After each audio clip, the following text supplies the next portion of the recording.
इंसानों ने दुनिया की तकरीबन सभी जमीनी इलाके की खोज कर ली है। पर मजे की बात है कि आज हम जिस जमीन की बात कर रहे हैं वो धरती का महज एक छोटा हिस्सा है। धरती के करीब 70% हिस्से पर महासागर फैले हुए हैं। ये समुद्र अपने अंदर न जाने कितनी ही पहेलियों को समेटे हुए हैं। इसका वातावरण इंसान के साथ दूसरे जीवों की खाद्य आपूर्ति में भी बड़ी भूमिका निभाता है। धरती पर मौजूद जीवन में इतनी बड़ी भूमिका निभाने के बावजूद इंसानों के पास इन महासागरों के बारे में बहुत कम जानकारी है। हम ये जानते हैं कि दुनिया का 97% जल महासागरों में ही है। भौगोलिक सुविधा के हिसाब से पूरे महासागर को 4 अलग अलग हिस्सों में बांटा गया है, जिन्हें हम प्रशांत, अटलांटिक, हिंद और आर्कटिक महासागर के नाम से जानते हैं। वर्तमान में समुद्र के तकरीबन 90% हिस्से का नक्शा हमारे पास मौजूद नहीं है। इसे इंसान अभी तक खोज नहीं पाया। हालांकि हमारे समुद्री वैज्ञानिक महासागरों से जुड़ी और भी काफी दिलचस्प और रहस्यमयी खोज कर चुके हैं। इनके मुताबिक समुद्री तल दुनिया की दुर्लभ और अनूठी समुद्री प्रजातियों के साथ साथ खनिजों से भी भरा हुआ है। जमीन के समान ही यहाँ विशाल पर्वत श्रेणियां और गहरी घाटियां मौजूद हैं। अगर आपसे कभी पूछ लिया जाए कि धरती पर मौजूद सबसे लंबी पर्वत श्रृंखला कौन सी है, तो आप तुरंत कहेंगे कि दक्षिण अमेरिका में मौजूद एंडीज पर्वत श्रृंखला। मगर यह जवाब सिर्फ धरती की जमीनी सतह के संदर्भ में ही सही है, न कि पूरी धरती के संदर्भ में। पूरी पृथ्वी की सबसे लंबी पर्वत श्रृंखला समुद्र में समाई हुई है।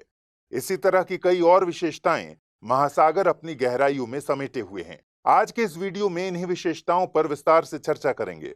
जानेंगे कि समुद्री तल में और क्या क्या छिपा है जिसे हम देख नहीं पाते। तो आइए शुरू करते हैं। महासागरीय बेसिन कई मामलों में भूमि की सतह के समान ही है। समुद्री पानी के नीचे भी पहाड़, बेसिन, पठार, कटक, घाटी और खाइयों का विस्तार मिलता है। महासागरीय तल पर मिलने वाली इन स्थलाकृतिक विशेषताओं को समुद्री स्थलाकृति कहा जाता है। समुद्र की ये स्थलाकृतियां समुद्र तल से ऊंचाई, जमीनी सतह से गहराई और आकार तथा बनावट के हिसाब से तय होती हैं। इनके निर्माण के लिए अलग अलग तरह के कारक जिम्मेदार होते हैं। इनमें टेक्टोनिक एक्टिविटी, अवसादों का जमाव और क्षरण जैसे कारण शामिल हैं। ये समुद्री स्थलाकृतियां महासागर की लवणता, तापमान और धाराओं को प्रभावित करने के साथ साथ लाखों समुद्री जीवों के फैलाव को भी कंट्रोल करती हैं। इन स्थलाकृतियों को सोनार और बैथीमेट्री जैसे अलग अलग तरीकों का इस्तेमाल कर मापा जाता है। अब अगर समुद्र के नीचे तल पर मौजूद टोपोग्राफी की बात करें, तो इसे जानने से पहले इससे जुड़ी कुछ मूल बातों को भी जानना होगा। दरअसल किसी भी महासागरीय तल या सी बेड को मोटे तौर पर 4 हिस्सों में बांटते हैं। पहला महाद्वीपीय मग्न तट, दूसरा महाद्वीपीय ढाल, तीसरा महासागरीय मैदान या फिर बेसिन और आखिर में महासागरीय गर्त। इन डिविजन्स के अलावा समुद्र में कई छोटी स्थलाकृतियां भी पाई जाती हैं। इनमें कटक, हिल्स, समुद्री ज्वालामुखी चोटियां और घाटियां आदि शामिल हैं।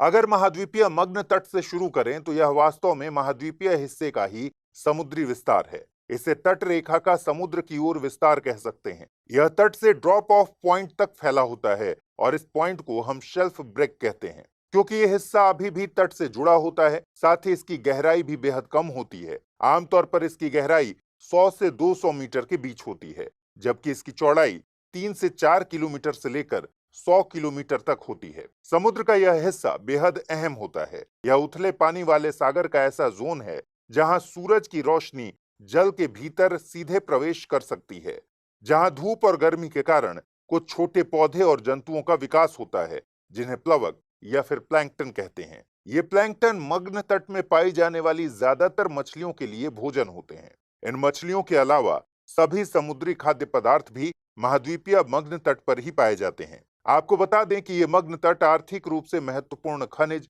रेत और बजरी के भी प्रमुख स्रोत हैं। दुनिया के ज्यादातर पेट्रोलियम और प्राकृतिक गैस के स्रोत यहीं पाए जाते हैं। बॉम्बे हाई फील्ड और गोदावरी बेसिन में पेट्रोलियम की खोज इसका सबसे अच्छा उदाहरण है।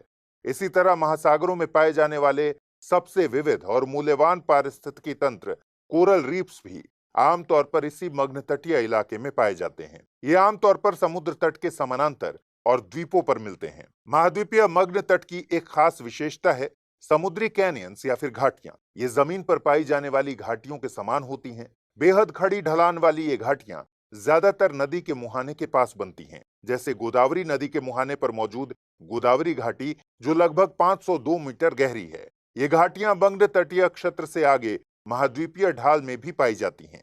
जब महाद्वीपीय मग्न तट शेल्फ ब्रेक पॉइंट के बाद गहरे समुद्र तल की ओर बढ़ता है तो उसे महाद्वीपीय ढाल कहते हैं। ये ढाल तकरीबन 200 मीटर से लेकर 3000 मीटर की दूरी के बीच फैली होती है।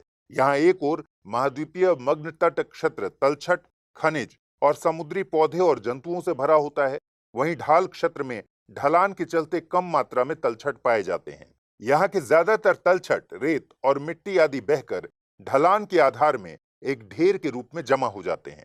इस तरह ढाल धीरे से आगे बढ़ते हुए उच्च जमाव बेल्ट का निर्माण करती है, जिसे महाद्वीपीय उभार कहते हैं। इस उभार से होते हुए ढाल आखिर में गहरे समुद्र तल में समा जाती है। इसे महासागरीय मैदान या फिर बेसिन कहते हैं। यह बेसिन समुद्र के अंदर तकरीबन 3000 से लेकर 6000 मीटर की गहराई में समुद्र तल के करीब 70% हिस्से को कवर करता है। इसे गहरे समुद्र का मैदान भी कहते हैं।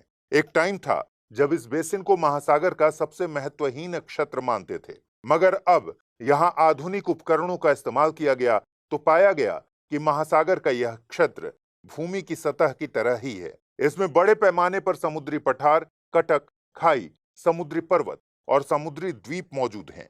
साथ ही इसकी सतह भारी तादाद में तलछट से ढकी होती है। ये तलछट समुद्र में पाए जाने वाले जीवों के जीवाश्म से बनते हैं। इन तलछटों को ऊज कहा जाता है।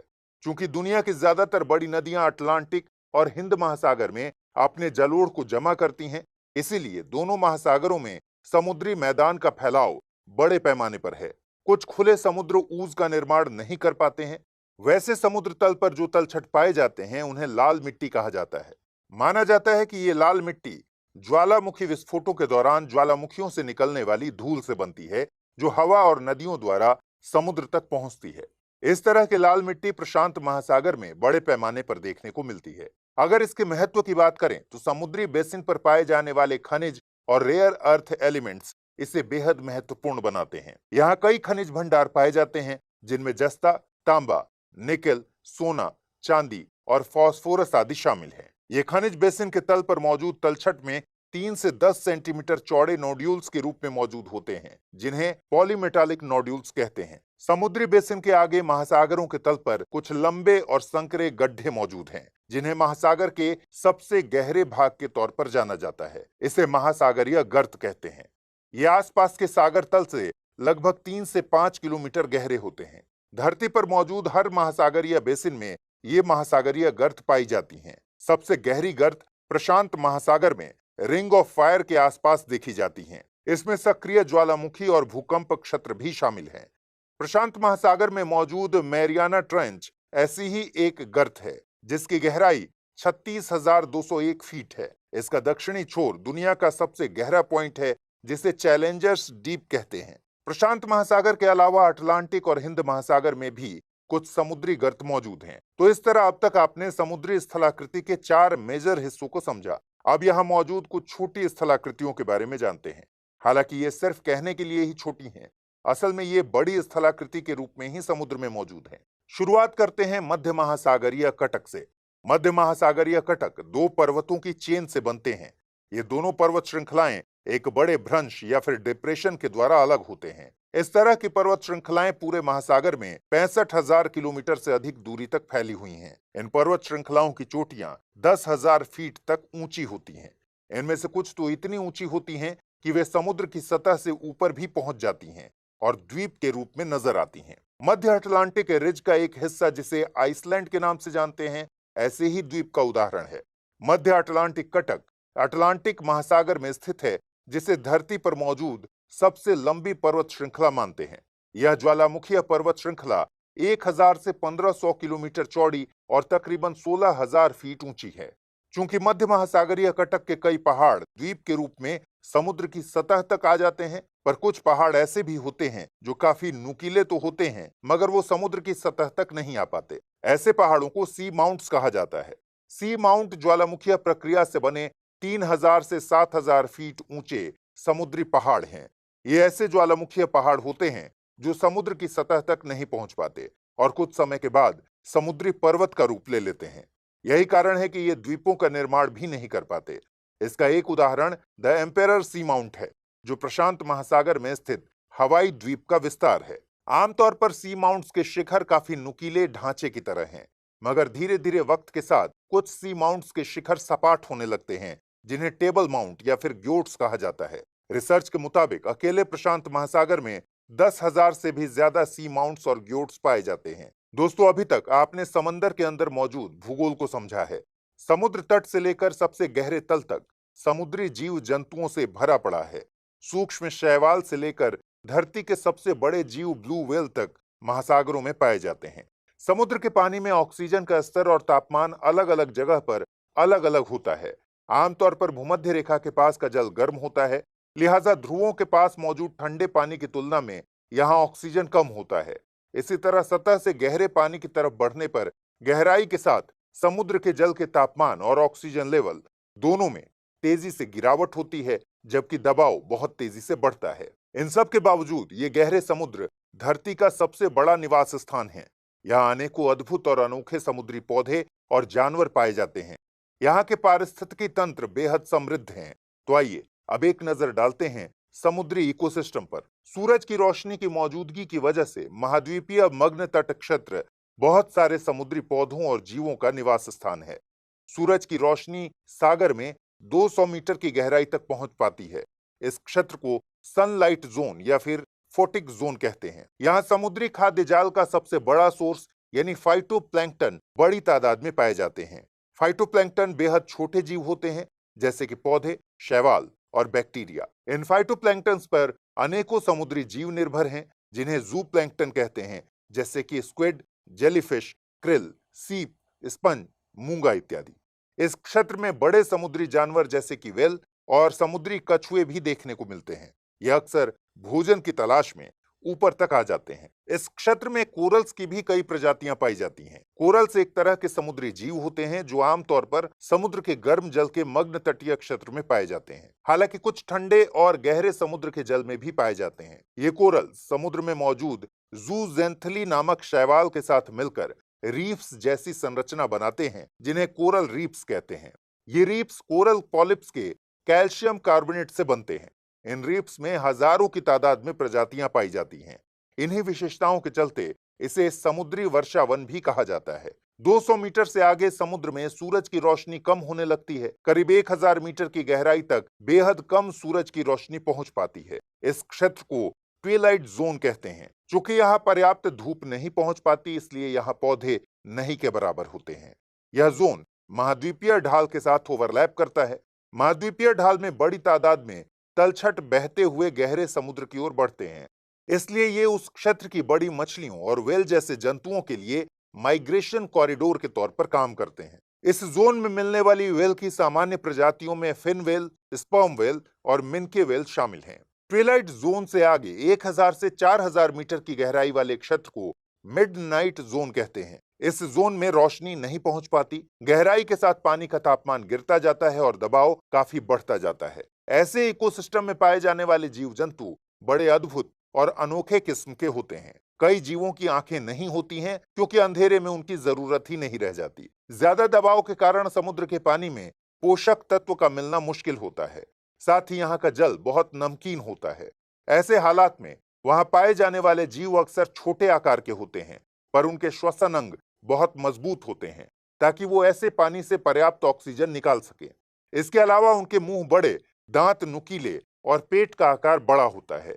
ये शारीरिक बनावट इन्हें झींगा, छोटी मछलियों और दूसरे सूक्ष्म जीवों को आसानी से खाने में मदद करती है।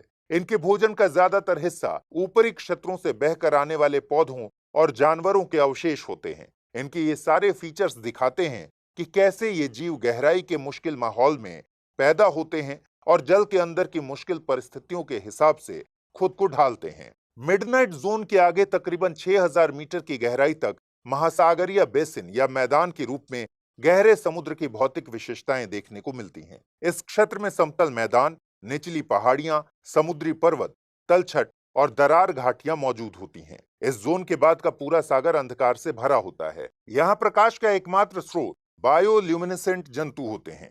इस क्षेत्र के ज्यादातर जंतु जैसे स्क्विड, जेलीफिश, स्टारफिश, ड्रैगनफिश, शार्क आदि सभी बायोल्यूमिनेसेंट होते हैं। ये ऐसे जीव होते हैं जो अपने शरीर के अंग से रासायनिक संश्लेषण प्रक्रिया के कारण प्रकाश उत्सर्जित कर पाते हैं। यह प्रकाश न सिर्फ अंधेरे सागर में रोशनी करता है, बल्कि इन जंतुओं को अपना शिकार ढूंढने में भी मदद करता है। 6000 मीटर से नीचे सबसे गहरे समुद्री क्षेत्र हैं, जहां खाइयां और गहरी घाटियां हैं। ये जोन महासागर के सबसे गहरे स्थान मैरियाना ट्रेंच तक जाते हैं। इस जोन में बेहद कम जीव जिंदा रहते हैं। इनमें केकड़े और झींगों से संबंधित छोटे आइसोपॉड, स्पंज और सी कुकुम्बर्स जैसे जीव शामिल हैं। वैसे तो गहरी समुद्री जोन में जीवित रहने वाले जीव जंतु भोजन के रूप में छोटे जीव और ऊपरी क्षेत्र से बहकर आए पौधे तथा जीवों के अपशिष्ट को खाते हैं, मगर इस पर यहाँ पाए जाने वाले सभी जानवर निर्भर नहीं रहते। समुद्री वैज्ञानिकों ने समुद्र के तल पर ऐसे प्राणियों को भी खोजा है जो 4000 मीटर से नीचे मौजूद हाइड्रोथर्मल वेंट्स के आसपास पाए जाने वाले खास किस्म की बैक्टीरिया का इस्तेमाल अपने भोजन के तौर पर कर पाते हैं। हाइड्रोथर्मल वेंट्स धरती के आंतरिक भाग से सुपर हीटेड वाटर डिस्चार्ज करते हैं, जिनमें मिनरल्स की भरमार होती है।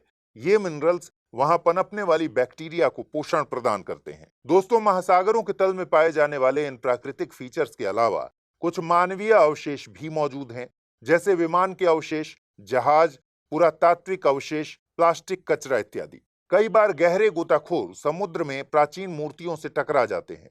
वैसे माना जाता है कि पुरातात्विक अवशेष सिर्फ संग्रहालय में मिलते हैं, लेकिन ये बात पूरी तरह से सही नहीं है।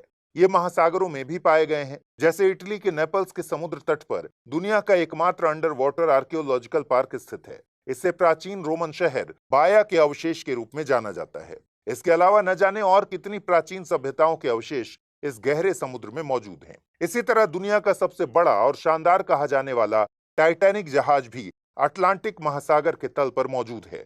इसे 1985 में गोताखोरों ने खोज निकाला था।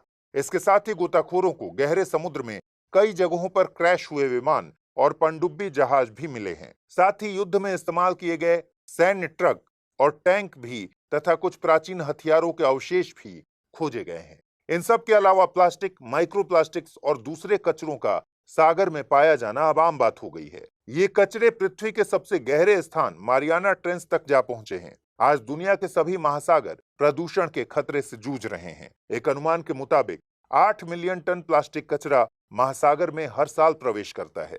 इनमें से 15% समुद्र की सतह पर तैरते हैं, 15% समुद्री तटों पर फंसे होते हैं और बाकी का पूरा 70% गहरे समुद्र के पारिस्थितिकी तंत्र में डूब जाते हैं। वैसे तो इंसान समुद्र में घर नहीं बना सकता, मगर इंसानों के प्रदूषण के रूप में प्लास्टिक प्रदूषण, शोर, रासायनिक प्रदूषण समुद्री तल पर घर बना रहे हैं। कुल मिलाकर कहें तो आज गहरे समुद्र में मौजूद सभी चीजों के बारे में आप विस्तार से जान चुके हैं, मगर याद रहे कि ये महासागरों के महज 10% हिस्से से ही संबंधित हैं। अभी तक 90% सागर का गहरा हिस्सा अनदेखा है। यहाँ मौजूद स्थलाकृतियां, उनकी विशेषताएं और कुछ अनोखी वस्तुएं शायद अभी भी हमारी जानकारी से परे हैं। हालांकि वैज्ञानिकों द्वारा अब तक जितनी खोजें की गई हैं, वो वाकई में हैरत अंगेज हैं। ये सभी खोज न केवल समुद्र से जुड़ी हमारी जानकारी को बढ़ाती हैं, बल्कि ये हमें महासागरीय इकोसिस्टम को संरक्षित करने के लिए भी प्रेरित करती हैं। तो आज के लिए बस इतना ही। अगले सेशन में किसी और महत्वपूर्ण टॉपिक के साथ फिर हाजिर होंगे। अपना ख्याल रखिए, ठीक से पढ़ाई कीजिए। नमस्कार।